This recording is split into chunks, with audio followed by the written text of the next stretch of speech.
Hello and welcome to Nale Yoga. I'm Ruthie Eisenberg, and today we are speaking with the soulful and mystical Jenna Zadaka. I'm so excited to have her on the show. Jenna is a real pioneer in Jewish yoga and women's embodiment and empowerment. She is the creator of Breath and Soul, a Jewish-rooted healing practice that blends yoga, mysticism, and somatic wisdom into a sacred path towards transformation. She is a guide for women waking up to their bodies, their roots, and their radiance. And her teachings weave together really beautifully deep breath work, Jewish embodiment, Kabbalah, yoga, and the subtle magic of inner stillness. Today, we are diving into a theme that's near and dear to both of our hearts, Jewish yoga and healing, how rest becomes revelation, how breath becomes our prayer, and how sacred presence can return us to ourselves. So with that, welcome Jenna to the podcast. Hi, Ruthie. So honored to be here. Yeah, it's a real honor to have you here. And I have to say that I've done some of your yoga YouTube videos and they're just fantastic. Just love like the sequences and the energy and the music and the Jewish components. Really, really beautiful work that you've been doing. Thank you. It's so nice to hear. Yeah. So let's just jump right in and maybe we can start with you sharing about how you got into weaving together these two worlds of the yoga and Jewish spirituality, how that's evolved for you over time. Yeah, well, my journey started with yoga and meditation before I really entered the realm of Jewish mysticism and Kabbalah and connection to source. And as I really dove into yoga and meditation, eventually I just felt like there was a piece missing for me, and I hadn't fully arrived home yet until I really started exploring my own treasure chest of gems, which was the Torah.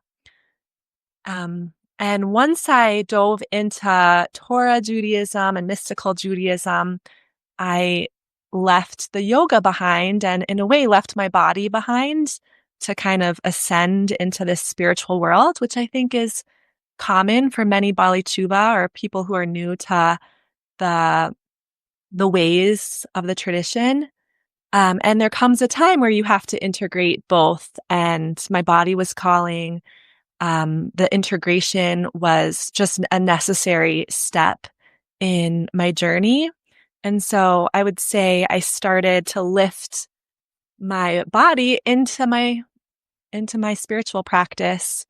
And of course, the journey is never ending and continuous because being a soul in a body, there's a natural struggle. They're dual opposites. We have our soul that's always ascending upwards like a flame. And then we have the body like the wick of a candle that's always gravitating downwards. And for the most part, there's a lot of disharmony and difficulty merging the two. And then there's those beautiful flowy moments of a harmonious union, a yichud, or a unification of soul and body. And that's the best feeling possible. And that's part of our mission and what we're striving for as souls in bodies. Yes, thank you for sharing that. And it's so amazing because you're talking about this union between the body and soul, because that is the definition of the word yoga. We know in Sanskrit, yoga means union. And what a beautiful way to unite the body and the soul and also unite yoga together with Judaism. I love it. Actually, for me, it was a little bit the opposite. I was first Baal Tshuva, immersed in the Jewish traditions. And at some point, I started feeling really disembodied with the Jewish way and feeling like I'm doing these things and going through the motions, but not really feeling that fire and that spark.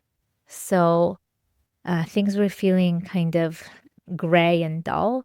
And practicing yoga and learning more about spirituality, connecting more with the body, actually helped me to come back and bring that Jewish flame back to life so much stronger and really enjoy practicing Judaism and walking the Jewish path because that's what I want to be doing and not because I have to.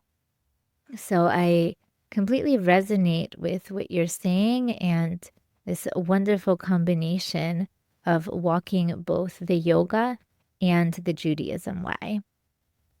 And I'm curious, what would you say to someone who is from the Jewish traditions who might not be familiar with yoga at all, or might be suspicious or apprehensive about yoga, or have some preconceived biases against yoga?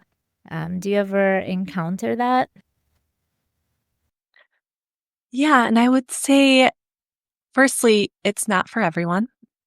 It is one of many, many embodiment practices that can be explored as a way to come home to yourself and get comfortable in knowing yourself.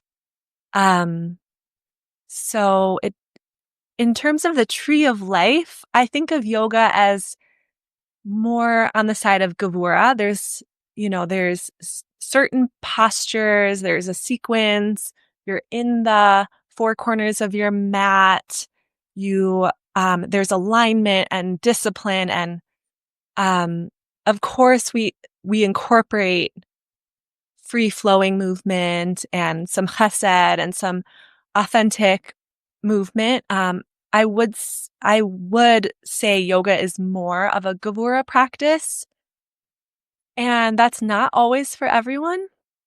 So if you explore it and it's just not for you, it's not the only way to get into your body. There's many forms of movement and embodied prayer. And I think it's about exploring what is the right expression for you. Also, if you're new to yoga and you go to one class with one teacher and it doesn't speak to you, it could be a multitude of reasons. It could be you want to explore another form of yoga because there's so many types of yoga. There's so many types of teachers and facilitators, and usually it comes down to finding the right setting where you feel safe to relax into your body. Yeah, there's so many types of yoga and so many different teachers and yoga styles. And, even as we're talking right now about correlating yoga with the Sfirot, and especially the Sfira of Gvura, it's interesting because I'm just starting to think right now about the different types of yoga and what different Sfirot they may correlate with. Like Ashtanga yoga definitely feels like Gvura, but something like somatic yoga maybe can be a little bit more on the chesed side, or maybe tiferet because it's more about how you feel on the inside and not so much what the posture looks like aesthetically on the outside. So that's a really interesting way of framing it. I haven't thought of that before. And I'm wondering if you can speak a little bit more about yoga as embodied prayer. What does that mean to you? Yeah, so I think about if you are if you visualize the Magen David or the Star of David, there's kind of a multitude of directionalities. There is the up and down, which we are often used to in our Jewish practice, up and down, like ascending to spiritual heights, sending our prayers up, um, our angels moving up the ladder, so to speak, to the higher heavens, to higher source. And then there's coming down, which is like physicality, earthiness, what is real, what is present in this body. There's the up and down, which we're so familiar with in our life. But there's also in the Magen David, which is a symbol of universal Judaism and just spirituality and for the world. There's also the quality of in and out. If you can picture, there's a direction that goes inwards, coming into our center, coming into our truth. And then there's the direction of outwards, of expanding beyond the self into new heights, into energies that surround us, kind of opening our ability to touch realms beyond the skin and beyond our limited sense of self. And so this in and out dynamic we explore in yoga, in embodied prayer, and up and down. And I think in our prayer book and in our current state of prayer, we're often in a very linear mindset of like front back mentality. And so embodiment opens us up to all directions of divine space, that we can actually receive wisdom and divinity from all directions, and inside, outside, up, down, diagonal. And as we get more in touch with that, we open ourselves to receive more of life. That's such a great symbol for conceptualizing embodiment with the Star of David. It's also interesting you mention it because the six-pointed star is also the symbol for the energetic center of the heart in yoga, the Anahata chakra. And it's, I love finding when we have these connections between yoga and Judaism, even through these pictorial symbols. So when you're talking about prayer in this multidimensional way, it's also connected to the heart and it's coming from the heart, but also encompasses the whole body. And what an amazing way to experience that. Yeah, and if we think about the tree of life with the spherotic energies, the very center is Tiferet, which is the harmony of the heart, the balance that is in the heart, but also in the whole torso. It's like the trunk of the tree. It's the core of who we are. And ultimately, prayer is about expanding from that place and re-entering and returning to that place. Yes, yes, yes. So let me shift gears for a second and talk about your healing practices. And what do you see as needing to be healed the most?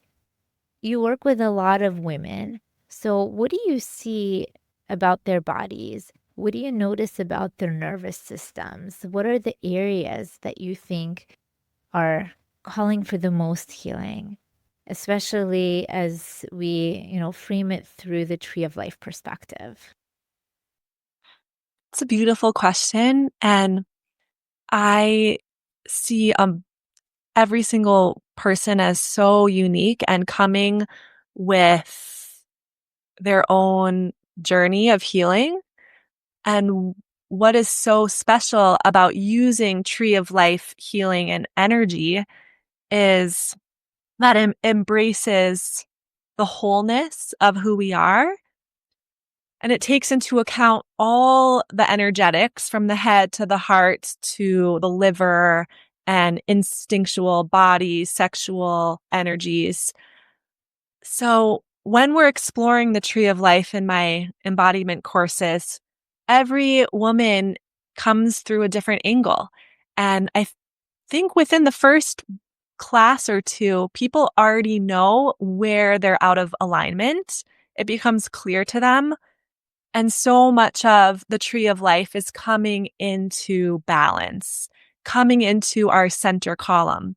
So we spoke about Tiferet being the heart and the torso, and there's also Yesod in the center column, and ultimately Malchut in the center column. So I really think the whole journey is about enlivening the center column, like a channel of fluid, openness, that is what's going to allow healing. And everyone comes from a different angle and from a different place that needs refinement, that needs focus, that needs awareness. And ultimately, the whole journey of the tree of life is to widen our vessel to receive more shefa, more blessing, more life force, more of everything. And Malchut is our ability to expand ourselves and encompass more of who we are. So a really personal journey, and it's also a collective journey because we're like one body. At the end of the day, the collective consciousness is like one body, as our sages teach. And some of us may be more in Gevura, more in strength and power, but possibly they need to come into chesed, more openness, fluidity, generosity.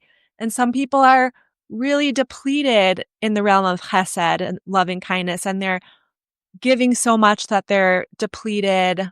They need some more structure and alignment and strength. And so we're all on this path of finding our center and our heart, our harmony. And Teferet means a heartful presence. So it's being present with what is, and what is alive in us. So your question is really beautiful. And I would say everyone comes through their healing in their own path. And I love my role of being able to witness and create a sacred container for them to do their own journey work. Yeah, it's so special that you do that. And I just love looking at it from the perspective of just creating that container and merging towards the central column and really balancing out the energies. Um, I have to ask you, it makes me think of how we have in Judaism and Kabbalah, we have the Sfirot. And in the yoga system, classically, we have the chakras. There's the 7 chakras, and then there's also the 8th chakra and a whole lot of other chakras that are this interconnected network. So I'm curious what you have to say about the intersection between the chakras and the sfirot. They're all energetic centers, and a lot of times I've seen people try to align them and fit them together into one system. But to me, it's kind of like trying to fit together a square and a circle. Yes, there's some overlap, but they're not exactly aligned. And there's some key differences in the actual centers themselves. The chakras are one column and they branch out. The sfirot are more three-dimensional. So I'm curious, what is your perspective on this? Yeah, I would agree that they are different modalities, and they're both pathways into our subtle body, our subtle energetic system. And so it doesn't mean that one is right and one is wrong. They're just different pathways in. Personally, I find the Sphero as a more dynamic system and more ways to connect. They're so multi-dimensional. In my course, we explore each sphera has an element and an archetype and a directionality in the sacred cube. Yes, a place in the body, but also they represent Sipur, the story of how the divine enters and animates the world. And what really disheartens me and makes me a little sad is so many Jews that are using the chakras but have no idea about the Sphirot system. And I've been invited to yoga at synagogues, like Shabbat yoga, using the chakras, or like holiday, Hag yoga using the chakras. And my dream is that we can use our own treasure chest of mystical embodiment tools, and that one day it will be just as universal as the chakras. And it's something that I see as so universal that it's not just for Jews, but it's for the whole world to discover God in their body and to find healing and balance in their body. And so that's my dream. And I'm not saying that chakras are less than. The common person these days at any yoga studio knows the chakras, but Jewish people themselves don't even know the sphirot. And I'd love to start to awaken that into the collective Yeah, consciousness. that is so important what you're saying because it's not like one is better than the other. They're just different access pathways from originating from different traditions. And I really have so much respect for the depth of the chakra system. And at the same time, I completely agree with you that we have this treasure chest of a system in Judaism with the Sfirot that is, by and large, pretty untapped into. And it holds so much potential. And that's actually one of the reasons why this podcast was started to begin with. And one of the series on here is the Kabbalistic Sfirot series with guided yoga nidra practices because there's so many series with chakra yoga nidra practices. And they're really well done and they're really beautiful meditations.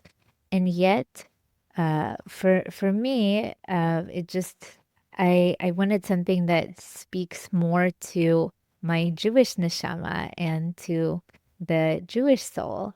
So, if it's not out there, we're the ones that have to create it. And so, I'm just really grateful to you for bringing the tree of life out there and showing the depth and the beauty and dimensionality of Kabbalah in such a soulful way and in such an embodied way. And also in such a deep way, too, because many times we see it taught more at a more superficial level. But like you're saying, there's really so much depth to it. Yeah. And I'd love to speak about what you're saying, that there are a lot of sphirot taught in a superficial level. I've also seen most of the spherotic teachings are coming from the masculine perspective. And what I would love to revive is the tree of life from a feminine, embodied, earth-based perspective. Even books, and I've read so many books by women on the sphirot, even those are coming from a top-down masculine directionality. And so I really find my part of my mission and my passion is to teach it from the inside out and from below to above. And back to that Magen David example, if you think about the Magen David, there's two triangles. There's a triangle that has the base at the bottom and lifts upwards. And then there's the triangle that has the wide base towards the sky and then the peak going downwards.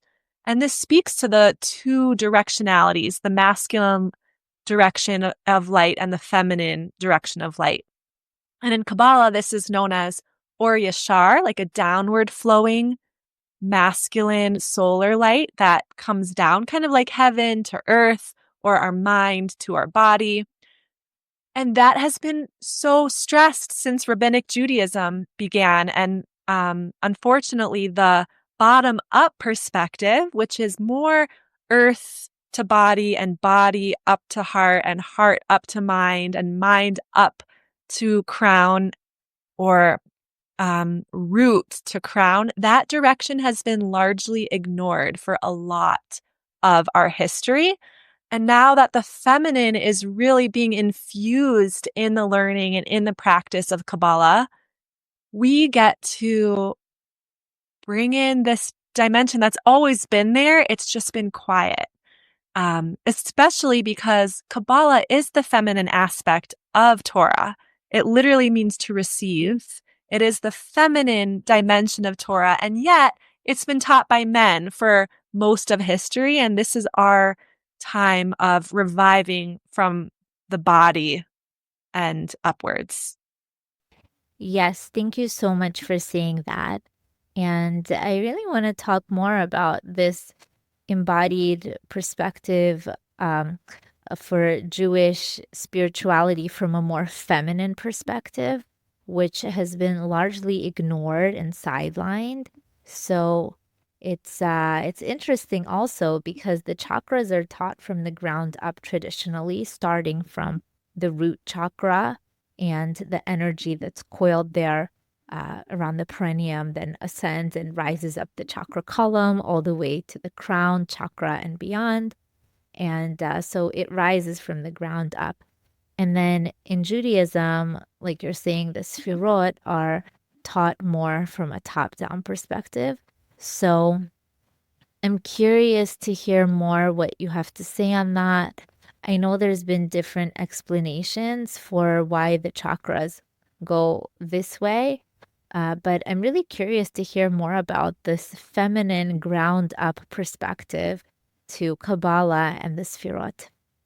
Yeah, well, firstly, I want to say that the Sphirot are not just top down.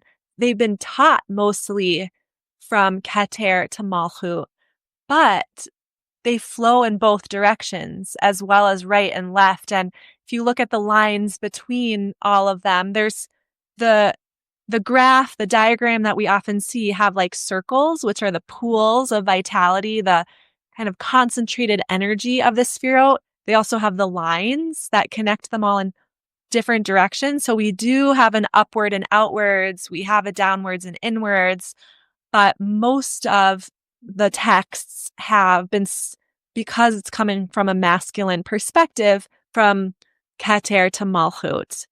But in and I there are moments for that, and there's importance for that, and there's also interesting opening when we explore from the other direction. And so in my course, The Radiant Body, the Embodied Kabbalah, we do work with both directions depending on what type of energy you need that day, or what are you trying to lift something up. There's an arousal from below, as Kabbalah explains it. It's like the feminine waters that are aroused first from below, or are we bringing in an arousal from above, like a downpour of wisdom from above? We see this in Ezekiel's prophecy when he saw the Hayot, the angels, running up and down the Yaakov's ladder. Well, we see it in Yaakov's ladder also, but with Ezekiel's vision, we see the Hayot running up and down like flashes of lightning. And this concept is known as ratzo veshuv, running and returning, running and returning. And so we're in a constant state of oscillation between rising upwards and then returning to what is and coming back down below. And I'm not saying that one direction is better, that the feminine is better. It's just to come into harmony, like the Magen David, there's an equal triangle that goes up and an equal triangle that goes down. And most of that space is overlapped. The triangles are overlapped. So most of it is harmonious. And sometimes we need more of one or more of the other to come into a wholesome balance. Yeah, exactly. There has to be that dynamic and that dance. And when we have too much of one or too much of the other, that's when things fall out of balance. And that's when dis-ease arises or symptoms arise, whether they're in the physical body or in the relationship or in the collective world consciousness, when we have these imbalances of the masculine and the feminine energies. Yeah, and I can give a clear example from my own life, because I know this has been very hypothetical and very like visual. But just a clear example is there are times that we all look for escapism.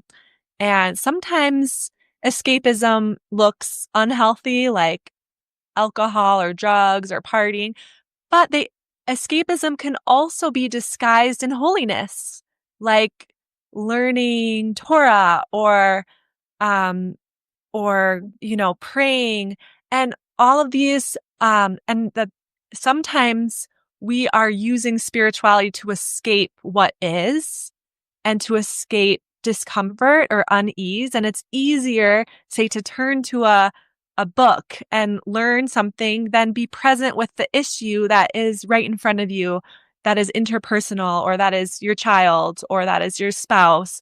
And it's easier to escape.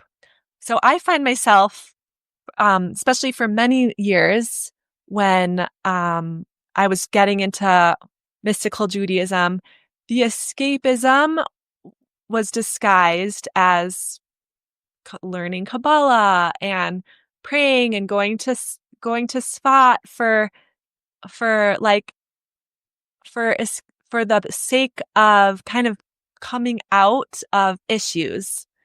And then there's a point of time when my body was like, let's face what is and let's work here and be present with what actually needs a tikkun in your life. And that's the downward triangle. Sometimes it's more uncomfortable to come into your body and be with discomfort or be with the issue that is part of your path of healing right here. And the other extreme is we're so much in our body and we never connect to divine, or we never get out of our kind of laziness or slump of our impulse of the body. We could be overly obsessed with our body, and then we need a little ascension. We need a little inspiration. So I think the purpose is being honest with yourself. Yeah, I like that. And I really resonate with what you're saying too on a personal level, because for me it's so easy to just bask in these higher realms and meditate and do yoga and do all the creative stuff. And when it comes to things like housework or, floors or dishes, all of that more concrete stuff, it's a challenge and it doesn't come so naturally. So sometimes I find myself wanting to, escape sometimes into studying or meditation. But the honest part of me knows that it's just to avoid folding laundry. And so it's something that I've been working on, getting myself more grounded and more earthed um in the more like earthy plane, and having that balance where there's really space for both, and it's always a work in progress. I think culturally, that's why our tradition has been so upward facing, because unfortunately, the mundane housework, child rearing wasn't as glamorous, wasn't as valued or respected as scholars. And that's why the upward facing triangle got so much attention. And yet, if you look at our ancestors, they found moments of connection throughout. They prayed while they were making dough. They had special customs around childbirth and rituals to make their housework and their community and their family life meaningful. But that wasn't recorded in a lot of our books, and a lot of that wisdom was lost. Actually, Tirza Firestone speaks a lot about this in her book called The Receiving, about the lost feminine wisdom that just wasn't recorded because it wasn't respected. And so it's up to us to find what's true in our life, because one is not necessarily better than the other. Yeah, and what you're saying makes me also think even of our priests, our Kohanim. They were in the loftiest, most respected position. And what was their jobs? their job was, taking care of the physical details of the temple. So very earthy, very concrete. And that's in some ways the most spiritual kind of work there is, bridging that spiritual and the physical. So we have these bridges, and especially for women, I think it's so important to that we're raising the sparks and bringing divinity into the mundane. And this is the essence of what Kabbalah teaches us. It's the essence of what Judaism is about, merging these higher and these lower realms. And we can find, the spiritual in the physical and the divine in the most earthy, concrete details of life. We can find the divine in the dishes and in the laundry, you know? So let me ask you about I think this might be a good place to transition to talking a little bit more about the role of rest. Rest is a space for receiving, a space for not doing. And I would love if you could speak a little bit about your perspective on rest in Judaism and Kabbalah. Yeah, well, when you said rest, my first thought goes towards the sphera of Malchut, which is the uniquely feminine sphera in the tree of life that rests on the typical diagram at the bottom of the tree of life, and it is the open, receiving vessel. And what's really interesting is Malchut is silent, whereas all the other sphirot are connected to sound and have a specific force or charge of energy. Malchut is the empty, silent sphera. And you can think about Malchut as the bottom of the tree. You can also think about it as the quiet center channel that integrates from all the energies. There's another system of the sphero being kind of a divine cube around us. And while all the sphero are wrapped around us, kind of in a sacred cocoon, an embrace of energy, Malchut rests in the center. And the whole purpose is rest and receive.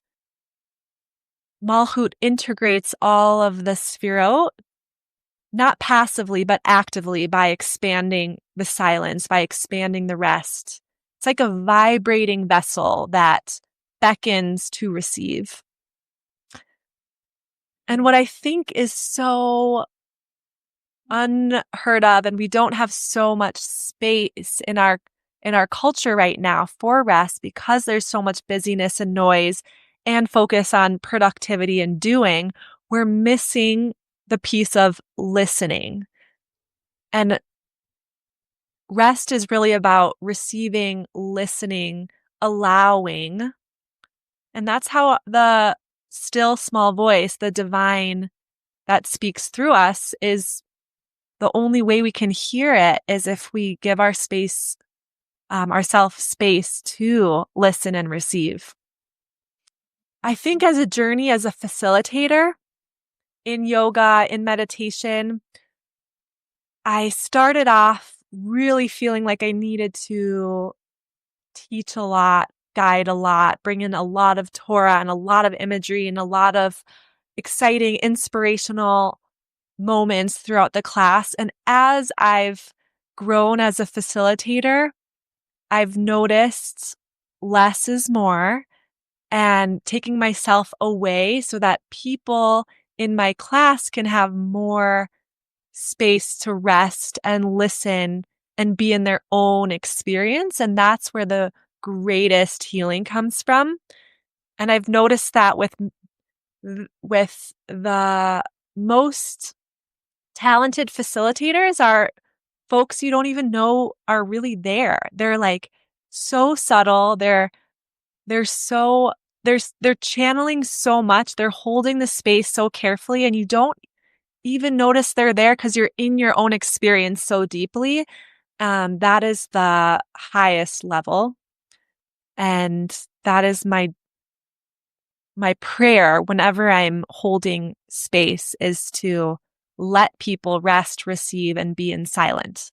And that's why the Torah was given in the Midbar, a place, a desert, a wilderness of quietude and silence, because our sages say that we can only receive when we're in a place of hefker, ownerlessness. And that means being quiet enough to receive, releasing our attachments, our gripping, our expectations, and kind of becoming a midbar, becoming an ownerless expanse to receive divine wisdom. Yes, that really speaks to my heart. And everything you said, it's like music to my ears. When you're talking about being the receiver, the central channel, and just expanding, it also reminds me of this Torah teaching that's very much connects Malchut to Shabbat. And it's, that Malchut is the seventh of the lower Sfirot, and Shabbat is the seventh day of the week, the day of rest. And when we rest at the end of a yoga practice, or really any time that we need a break or conscious rest, this is when we're creating that space for Shabbat, that Shabbat of the soul, and in that spaciousness of rest, allowing ourselves to take a break from all of the external social drama and trauma of life. So it's really just such a great way to open these channels for receiving that higher consciousness and raising our awareness and intuition.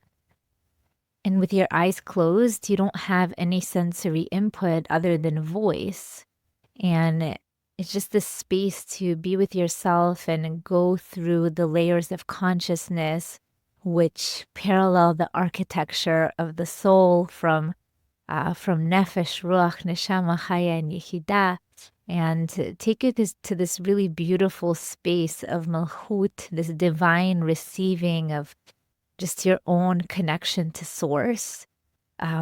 It's really just such a beautiful healing space where healing happens on a physical level, but also on an emotional level and spiritual level. So everything that you're sharing, it really fits so nicely with this practice.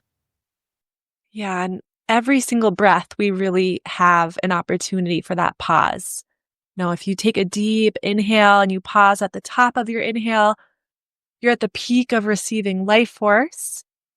And when you exhale and you pause at the bottom of the exhale, where you're in malchut, where you're empty, you're almost giving yourself back to your creator. It's the ultimate form of rest and surrender. So we have that Shabbat, the mini sacred pause within every breath. Yes, yes. I know that we've been talking for a while already, and I just feel like our conversation can just keep going for a really, really long time.